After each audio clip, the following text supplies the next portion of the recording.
It is a truth universally acknowledged that a single man in possession of a good fortune must be in want of a wife. Well, now, who the frick wrote that? Why, it was none other but the amazing, the splendid, the brilliant, the awe-inspiring, the staggering. I'm using too many adjectives. Get to the point, Sabrina. It is none other than Jane Austen, ladies and gentlemen, and today we're going to be talking about her.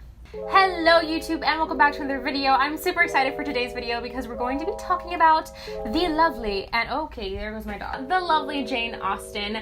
If you guys don't know who Jane Austen is, like, I just don't know what to say at this point. Like, she's the best writer out there, or was, because again, dead.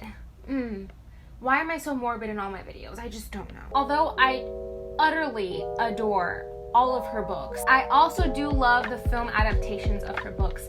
I think they're so beautiful and like make me believe in love, even though it's not like that. And this is the reason why I have high expectations and standards for relationships. It's all Austen's fault, okay? Let's blame it on Austen and not our trauma, all right, ladies and gentlemen? But today I'm going to be ranking my top 9 favorite Jane Austen film adaptations. So without further ado, let's get into the video. Coming in at number 9 is 2020's Emma, directed by Autumn de Wilde, and which stars Anna Taylor-Joy and Johnny Flynn. I know I'm probably going to get a lot of crap about this because so many people do love this rendition of Emma. I just feel like being a Jane Austen fan and seeing so many other renditions of Emma, this one just wasn't my favorite, and there's a lot of reasons why. Emma is one of my favorite, if not my favorite, Jane Austen story, but this movie just didn't cut it for me. Although like the cinematography and like the story plot obviously, and the locations and the costumes and just the art of it was very beautiful and just so cinematic, I just feel like the chemistry between the actors and just the way that it was outlined or kind of put together didn't really make all the sense in the world, and the chemistry just wasn't that great. Also, the entire story is leading up to Knightley and Emma's like realization that they're in love with each other and Knightley's profession of love for Emma, and I feel like it was just kind of downplayed in this movie, and like the nosebleed, if you know what I'm talking about, I didn't get it. So I do like this movie. I think that it was very well made, but I don't think that they really gave Austen's story that much justice, and I think there was a lot of modern things put into it, which is fine. I just personally didn't like it all that much. Coming in at number 8 is the 2007 rendition of Persuasion, directed by Adrian Shergold and starring Sally Hawkins. Even though this movie is at the more bottom of my list, I really do love this movie, and I think Sally Hawkins does an absolutely incredible job of playing her character in this movie. Persuasion is a very dramatic and emotional love story, and it's not like Austen's usual books. Usually her main female character is very strong and very rebellious and goes against the grain, and in Persuasion she's just not like that. So I think Sally Hawkins did a great job of portraying that, and I think that even the cinematic way that they filmed the movie really portrays that as well, and so I really did like this movie even though it is at the bottom or more bottom of my list. Number 7 is the 2007 version of Northanger Abbey, directed by John Jones and starring Felicity Jones and J.J. Field. I absolutely love this movie so much. This is more of Jane Austen's more, I guess you can call it a satirical kind of story. It is a coming of age story, and it follows Catherine Morland, and she kind of gets introduced to society and sees and hears and experiences things that she didn't really experience being so sheltered. And I think that a lot of people, or a lot of young women, can relate to that. And so I really like this story because of that. It's also very funny because it's Catherine Morland is a very dramatic kind of character. Like, she's obviously very young, so she sees the world through her imaginations and her depiction of what life is, and we kind of get to see that in this movie.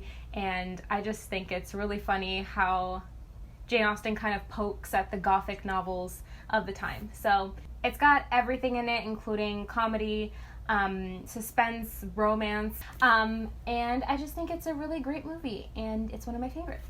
Number 6 is the 1999 film Adaptation, I can't speak. It's the 1999 film adaptation of Mansfield Park, directed by Patricia Rozema and starring Frances O'Connor. I don't know why I feel like a lot of people don't like this adaptation, because I genuinely just love it. I love everything about this movie from the beginning to the end, and I feel like a lot of people can really relate with Fanny Price.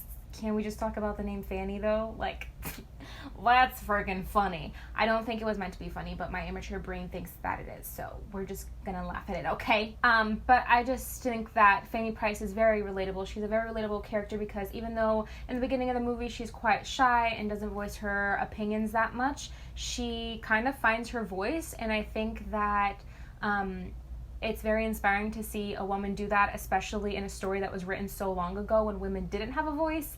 And I feel like every woman, or even person in general, has really gone through this stage where they don't feel like they have a voice, and when they finally realize it, they just see how much power they have. And so I really like this movie because of it really portrays that, and the cinematography again is beautiful, and it's also very comical, and I love the chemistry between Frances and Johnny Lee Miller in this. I think they pulled it off really well and really persuaded us to think that they were really in love. Maybe they were really in love. The world may never know. Number 5 is the 1996 film adaptation of Emma, directed by Douglas McGrath.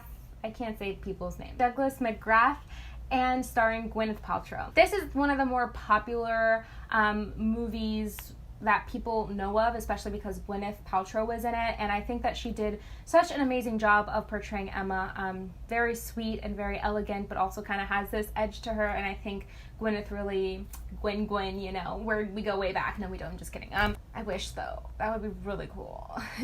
Gwen, if you're watching this, hit me up, girl. Yeah, now she's never going to talk to me ever. But I honestly just think she did a stunning job, as she does in like every single one of her movies. I think this film adaptation of Emma has one of the more believable age gap kind of difference in Mr. Knightley and Emma. That's the whole point of the story, is that he's older than her, and he kind of helps her to and guides her through life as she grows up. And I think this one has the more believable one of it without making it seem too creepy. And so I really like that and enjoy that a lot. I think that this movie also really quickly does a great job of filling in all the gaps and the plots of the story. They didn't leave very much out in such a short amount of time, which is really, really hard to do in a movie, because a typical movie is about 120 pages, which is about 2 hours in the film industry. And I don't know if this movie was longer or shorter, but for the amount of time that this movie had, they really did a good job of portraying the plot, and so I really commend them for that. It's really hard to do. Coming in at number 4 is the 1995 version of Sense and Sensibility, directed by Ang Lee and starring Emma Thompson, Kate Winslet, and the gorgeous Hugh Grant. I don't know why I'm talking like that. I sound like a stuffy-nosed cartoon character. But when I tell you that I cried, I freaking cried watching this. Not because it was sad, no. Not because I was heartbroken, no. Although I was, but no. But because I cried literal tears of satisfaction and happiness and joy in watching this movie. Okay? And I don't usually cry in movies. Just kidding. I cry all the time in movies. But this movie will literally take you on an emotional roller coaster. And I remember when I was watching it, I really felt connected to the characters. And I feel like all of the actors did such an amazing job at really acting out their characters. It made them feel really real. And I just think the chemistry was great. Okay, it's one of my favorite Jane Austen films. And I think you should go watch it. Okay, especially because Hugh Grant is in it. And you could just stare at his face forever. The third film adaptation that I love is by BBC, and it is the 1995 rendition of Pride and Prejudice. This is a series directed by Simon Langton, and it stars Jennifer L. and Colin Firth. One of the reasons why this is one of my favorite Pride and Prejudice adaptations is just because obviously it's a series, so they have a lot more time, but because they have so much more time, you're able to feel more of the tension between Elizabeth and Darcy and really get to see their chemistry grow, even though they don't realize it. And I just love, there's like so many scenes of them just like staring at each other, and you can just feel the awkwardness. And I think that it's amazing because that's the whole essence of the story, is just these two characters. One is so prideful and one is so prejudiced, but they're actually both really similar and are able to find that out at the end. So I really enjoyed that. And also, yes, the Colin Firth lake scene is in this series, so that can also be a reason why I like it as well, but it's not like the main reason. But fun fact, Colin Firth never actually emerges from the lake, if you know what I'm talking about. It never actually happened, so like hashtag Mandela effect for sure. Number 2 is also a BBC adaptation. It's the 2009 adaptation of Emma, and I'm so glad we're talking about this one because this one is by far my favorite, or at least one of my favorite adaptations. Almost forgot to tell you who directed it and who starred in it, but it's directed by Jim O'Hanlon and it stars Romola Garai and Johnny Lee Miller. Another thing I really liked about this adaptation as well, really quick, is that Romola actually did voiceovers for Emma, so you really get to get inside of Emma's head, which you don't get to see a lot in the other adaptations. So I really love this because it really just builds the tension and really just shows you where she's at in her life during the series. And finally, number 1. I'm pretty sure you can guess what it's gonna be. It's really, really famous. It has really, really famous actresses in it and actors, and I just genuinely love this movie so incredibly much. And that is the 2005 adaptation of Pride and Prejudice. This movie is directed by Joe Wright, which I was actually very surprised to hear about because I know that he has done some thrillers in the past, if I'm not mistaken, and so that's probably why this movie was so beautiful, is because of just his experience with some other movies as well that he's done that really play on cinematography and on suspense and that whole like tension build up. So I was really interested in learning about that. But it also stars the wonderful and beautiful and just overall talented Keira Knightley and the freaking gorgeous, freaking gorgeous Matthew Macfadyen. I would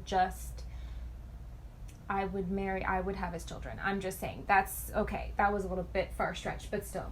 The cinematography, the music, the scenes, the writing, all of it is just a 10 out of 10. Like, it is such a not only well-written movie and well-planned out movie, but just well-produced, well-directed. And can we just talk about the fight scene in the ring with Lizzie and Darcy? Like, that is just cinematography. That is just cinema history, okay?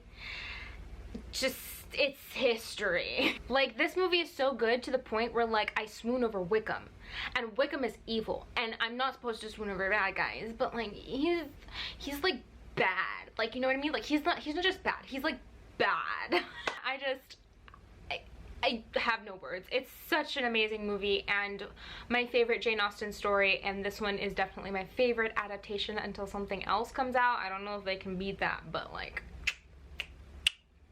I don't know how to wink, sorry. That is basically all. I had a lot of fun making it, and I'm glad I got to share some of my favorite Jane Austen movies because I've been into Jane Austen for the longest time and have always watched these movies to the point where, like, when it rains and I'm walking outside, I think I'm a Regency era heiress, like, on my way to go see my long lost sister who's sick. Yeah, I totally made that up on the spot, you can tell. But again, I hope you guys did like it. If you did, give it a huge thumbs up so I need to make more additional content like this. Don't forget to comment down below what your favorite Jane Austen film adaptation is, or what your favorite film adaptation is in general. And make sure to click the subscription button down below and click the notification bell so that YouTube can notify you every time that I upload a video. I hope you guys enjoyed it, and I will see you guys in the next video. Bye!